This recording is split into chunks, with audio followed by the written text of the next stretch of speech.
السلام عليكم. لو اتكلمنا عن اخطر وحش في تاريخ الانمي، كل اللي هيجي في دماغنا يا اما شيطان، يا اما وحش كيوبيد جوه انسان، يا اما وحش ملعون جوه انسان بيتحكم فيه وقت اللزوم. يعني كان كل اللي هيجي في دماغنا وحوش عنيفه، يا اما هتدمر كواكب، يا اما هتدمر كره، يا اما بتتحكم في البشر من على بعد.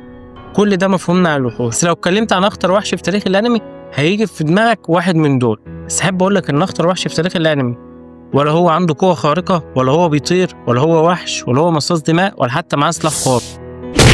أخطر وحش في تاريخ الأنمي هو شخص عادي بدون أي قوة خارقة، بيقدر يتحكم في كل الناس زيه زي البشر العاديين، لكنه قدر يصنف نفسه واحد من التوب فيلن في تاريخ الأنمي. قبل ما أقول لك هو مين، أحب أقول لك يا ريت تعمل اشتراك، ويا ريت تكتب لي كومنت تقول لي فيه رأيك، وتقول لي فيه تحب تشوف حلقات إيه، ولو عجبك شرحي يا ريت تكتب لي في الكومنتات وتقول لي عايزنا نتكلم عن حلقات مين بعد كده. أخطر وحش في تاريخ الأنمي هو يوهان ليبرتو من أنمي مونستر. أنمي مونستر جسد لنا الشر بطريقة فلسفية، ويعتبر من علامات الأنمي اللي غيروا شكل الأنمي وشكل الشرير عموما، لأنه مش مجرد شرير كل غرضه إن هو يطلع يدمر الدنيا أو يدمر الكوكب. كان دايما في الأنميات القديمة الشرير هو كيان شرير غرضه الدمار، ففي منهم كتير هدفهم بيكون السلام أو الحرية لشعبه، تخلي أساسا شعبيتهم أحيانا في أنميات بتعدي الأبطال بكتير. فده اللي بيخلي الاهتمام حاليا بالفيلن. بس احب اقول لك ان اكتر فيلن الناس يهتموا بيه هو يوهان. مده ظهور يوهان في انمي مونستر بالظبط ساعه ونص، ما يعادل 6 حلقات. تخيل انمي 74 حلقه، شخصيه ظهرت فيها 6 حلقات بقت واحده من علامات عالم الانمي، شخصيه قويه مسيطره على عالم الانمي. كل ما يتقال كلمه شرير اسمه بيتحط فيه. تخيل اول ظهور ليه يوهان قصاد دكتور تيما اللي هو البطل بتاعنا اللي بيجسد كل خير، وبينهم شخص بيترجى تيما ان هو يهرب بدل ما الوحش عديم الرحمة يقتلك. اهرب يا دكتور. الشخص ده بيحاول يخلي دكتور تيما يهرب ومش همه نفسه. تحس انه طول الوقت، وتفصيلة كانت جميلة بينت لك قد ايه يوهان ده مش بس مجرد ان هو آلة قتل او قتل متسلسل، ده مجرد شخص فضل مستني ومرضاش يقتل الشخص ده لحد ما الشخص ده تحول من انه بيطلب من الدكتور انه يهرب لشخص بيترجى لحياته وعايز يفضل عايش، مش بيطلب من الشخص يهرب عشان ينقذه هو يموت. تخيل مرضاش يقتله لحد هو يهرب، فساعتها يوهان قتل. شخصية يوهان مع أول ظهور ليها وبداية ملامحها أنت مش شايف وشها، شايف بني آدم عادي، شعر أصفر، عيون زر، شكله وسيم، مش باين عليك كل الشر اللي احنا بنحكيه ده. بس مجرد وانت بتتفرج على أنمي مع الأحداث مع الأجواء بتاعة الأنمي أنت بتحس إنك مش شايف شرير، أنت شايف كيان أسطوري واقف قدامك، وحش بكل ما تحمله الكلمة، بتحركاته بكلماته. أنا بتفرج حاجة لاحظتها إن يوهان كانش ليه موسيقى زي كل الأشرار في كل الأنميات. يوهان كان خطواته هي الموسيقى، حسسك برتم حركات، مع كل خطوة ليه انت بتسمع صوت تحس انك داخل جوه الاجواء وحاسس بالرعب، زي ما يكون بيسمعك صوت دقات قلب. خدت بالي من الملحوظة دي في الانمي، قررت اقرا المانجا ان المؤلف وهو بيرسم كان بيكتب كمان خطوات يوهان، كان مع كل خطوة ليه بيحدد شكله ويكتب الخطوة بتاعته وهو بيتحرك.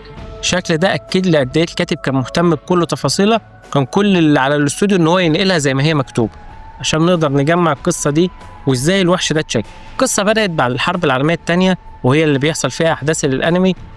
بعد الحرب بداية وصول ألمانيا إن هم عايزين يعملوا خليفة جديد لرئيس ألمانيا في الوقت ده، واللي كلنا عارفين اسمه. أهداف الحزب النازي إن هم يعملوا عالم عبارة عن ناس شعرها أصفر وعينها زرقاء، إنسان متكامل، هم دول اللي يستحقوا الحياة، هم دول اللي يستحقوا يكونوا موجودين. وبالفعل كان ده غرضهم، إن هم يجمعوا ناس بالشكل ده يخلقوا منهم خليفة للرئيس ده. بدأ 43 شخص بقيادة واحد اسمه بونابرت يعملوا التجارب دي ويعملوا ملاجئ للأطفال عشان يقدروا يوصلوا للشخص اللي هيكون خليفة للقائد الألماني. صدفة الشخص ده بيحب أم يوهان. أم يوهان بيكون عندها طفلين توأم، ولد وبنت، بس بسبب فقرها بتخلي طفل فيهم، الطفل الذكر، يلبس لبس بنت وتخليهم الاتنين يعيشوا باسم واحد اللي هو أنا. وده قصة الوحش بلا اسم، لأنه عيش طول عمره من غير اسم. بسبب حب بونابرت لأم يوهان قرر يقتل ال 42 شخص اللي كانوا في التجربة، وده خلى التوأم يعيشوا في رعب إنهم شافوا ده بعينيهم. وفي الوقت من الأوقات بيطلب منها إن هي تسلمه واحد من الأطفال عشان يكمل تجاربه، وبتدوا الأم.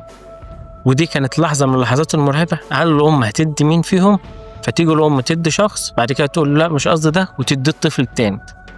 كل الأحداث بتقول إن الطفل اللي ادته هو البنت اللي هي أنا، واحتفظت بيوهان لنفسها عشان خاطر تعيش. وبعد ما عاشت في ملجأ واتعمل عليها تجارب بترجع وبتحكي ليوهان عن قصتها وعن اللي حصل لها.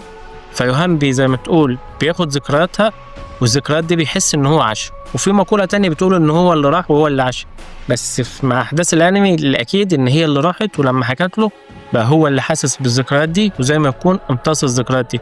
وده اللي بيفسره قصة الوحش اللي بياكل الجزء التاني منه اللي بدون اسم. فبكده بياخد كل الذكريات دي لنفسه، واخته من كتر الصدمات بتنسى. بيقدروا يهربوا ويحاولوا يعدوا الحدود علشان يهربوا من كل الاجواء اللي هم عايشين فيها دي. اتقبض عليهم وبيعيشوا في ملجأ اوبنهايمر. الملجأ ده بيكون تحت ملكية بونابرت اللي هو بيعمل التجارب دي. بيبدأ هنا أسطورة يوهان، كل الذكريات اللي عاشها، وبيقدر يتحكم في الملجأ ويكون أسطورة الميت. لما اتكلموا عن يوهان اتكلموا عنه إنه كان مختلف عن كان وحش حقيقي وسط كل الطلاب، وده اللي بيظهر طول الحلقات. بعد كده يوهان بيجيله شخص يتبناه وبيطلب منه يتبناه هو وأخته، وبالفعل بيعيشوا مع أب وأم يكونوا مسالمين ويكون سعيد. بس للأسف مع زيارة بونابرت اللي هو والدتهم في نفس الليلة، يوهان بيطلع من جواه الوحش تاني ويستيقظ تاني وهو طفل، وبيقتل والده ووالدته اللي كانوا موجودين في نفس البيت، وبتدخل عليه أخته. بس في الوقت ده يوهان بيكون اتأكد إن الوحش بينهشه من كل وجه، فعلا اتحول لوحش. فبيطلب من أخته بالعلامة المشهورة في الأنمي وهو بيشاور على دماغه إنها تضرب عليه بالرصاص. بالفعل بتضربه بالرصاص في دماغه وبيقع. بس في الوقت ده بيتنقل للمستشفى، وبتبدأ من هنا قصة الأنمي، اللي هو لما بيقابل دكتور تنما اللي مقتنع إن كل البشر حياتهم متساوية، وبيقدر ياخد يوهان ويعمل له العملية، بالرغم إنه كان داخل في نفس الوقت اللي داخل فيه شخصية مرموقة من الدولة، وكل الدكاترة بيقولوا له لازم تدخل له الأول وسيب الطفل يموت. بس هو قرر إن حياة البشر متساوية، ومش عشان هو شخص مهم يدخل. فعلا بينقذ حياة الطفل. بس للأسف مع إنه عمل الأعمال الخير ده، الطفل ده داق طعم الموت وشاف الموت فعلا، فبيطلع عنده عدمية لكل شيء. كل البشر لا يستحقون الحياة، وإن الحياة نفسها ملهاش معنى وملهاش قيمة، ومهما كان الشخص اللي بيتولد فهو بلا قيمة. وده واضح أوي من واحد من أحسن المشاهد لما كانت أخته بتحاول تقتله، وضح لها قد إيه إن كل حاجة بلا قيمة وبلا معنى. لو طفل بيتولد دلوقتي فهو هيموت، أيا كان الشخص الموجود فهو هيموت. حتى بلاط المكان اللي إحنا واقفين فيه كان عليه ناس وذكريات فهو اتضم. فبيبين لك قد إيه الشخص ده شايف إن معنى الحياة بلا جدوى. بيكمل الشخصية دي معانا، وبيبقى كل هدفها في كل المراحل إن هو سيطرة سياسية وسيطرة على كل الشخصيات. يوهان ما كانش مجرد قاتل متسلسل بيقتل الناس لمجرد المتعة، لا هو كان ليه أهداف وكان بيكمل، لدرجة إنه دخل في مجالات سياسية. منهم مشهد اللي دخل فيه مع شخص خلاهم يبنوا مكتبة، ودخل جوه العيلة بشكل يبان إن هو الشخص المثالي. بس كل ده الأغراض إن هو يسيطر. من بداية مشهد المكتبة واللي يعتبر عندي من أحسن المشاهد، لما يوهان بيبقى واقف جنب الشخص ده بيبص على دكتور تنما وهو ماسك القناص وواقف في المكان وعايز يقتله. يوهان كان بيبص وهو عارف الشخص ده. سبب اطمئنان يوهان مش لأن دكتور تنما مش هيقتله، يوهان كان عنده رغبة إن دكتور تنما هو اللي يقتله، عشان دكتور تنما هو الشخصية المنافية لكل قناعاته إن الحياة وإن البشر مش متساويين، وإن مهما كان الشخص كويس هو هيتحول لوحش في مرحلة من المراحل. فكان دايما على استعداد إنه يشوف دكتور تنما هو بيقتله. حتى لما كان اتحرق وكان بيقابل دكتور تنما وهو قصاده، كان دايما بيشاور له على دماغه، لأنه معنى قتل دكتور تنما ليه إنه نظريته انتصرت. هو هيموت لكن فلسفته هتعيش وهتكمل، وهتكون هي نقطة انطلاق من داخل أكتر شخص كان منافي لكل معتقدات يوهان. وده خلى يوهان مش بس شخصية عارفة، شخصية مرعبة. يوهان لحد آخر لحظة من الأنمي وإحنا بنشوفه بكل حركاته مش مجرد شخص بيقتل زي ما هو عايز. يوهان ليه ميمز مشهورة زي إن هو بيدي واحدة فلوس يقول لها خدي وروح اشتري مخدرات. واحدة قاعدة في الشارع عايزة تشتري مخدرات، لما تاخد فلوس تشتري مخدرات أكيد هتموت بسبب المخدرات كأوفر دوز. ده مدمنة رقم هتاخد مبلغ فلوس أول 99% هتموت بسبب الجرعة اللي هتاخدها. دي كانت فكره إن هو بيوصل الناس اللي هي تموت برغبته. كان بيوصل الشخصيات والأطفال حتى اللي كان بيتعود إن هم ينتحروا، كان بيحسسهم إن هو يقدروا يطيروا لحد ما يوصل إن هو ينتحر بقناعاته هو الشخصية. شخصية قدرت تتلاعب بالأنمي كامل، مجرد ظهورها على الشاشة هو بيرفع الريت. أتمنى كنت أشوف له أنمي منفصل عن حياته كمان، مع إنه الشرح كان قوي. في نهاية الأنمي بعد ما كان منتظر إن دكتور تنما اللي يقتله قصاد إن هو ينقذ حياة شخص، جات له رصاصة من أبو الولد اللي كان هيقتله. ودي كانت نهاية غير منطقية وغير مفهومة، بس دي أثبتت إن هو حياة البشر متساوية، وإن دكتور تنما ما أثرش برضه في واجبه لآخر لحظة، وبالرغم كده راح وعمل العملية ليوهان ولحقه عشان يفضل عايش في آخر الأنمي. كده صحوة يوهان في المستشفى في مشهد أسطوري، ودكتور تين قاعد جنبه، واحنا لحد دلوقتي مش عارفين هو حقيقة ولا خيال، وبيقنعوا وبيعرفوا مين هو الوحش الحقيقي، انه ما كانش يوهان هو الوحش الحقيقي. والدة يوهان هي الوحش اللي كانت معيشاه باسم واحد، وكان عاش طول عمره من غير اسم، حتى اسم يوهان مش اسمه الحقيقي، وهو نفسه ما يعرفش اسمه. كان كل رغبته زي قصة الوحش بدون اسم اللي كانوا بيقراها هو واخته هم صغيرين، انه عايش بيدور على اسم. شخصية يوهان ووالدته اللي كانت بتختار بينه وبين اخته مين اللي تقدمه، وقدمت شخص وقالت لا مش ده، خد التاني، دي سببت له اكتر استيقاظ لوحش ممكن تتخيله.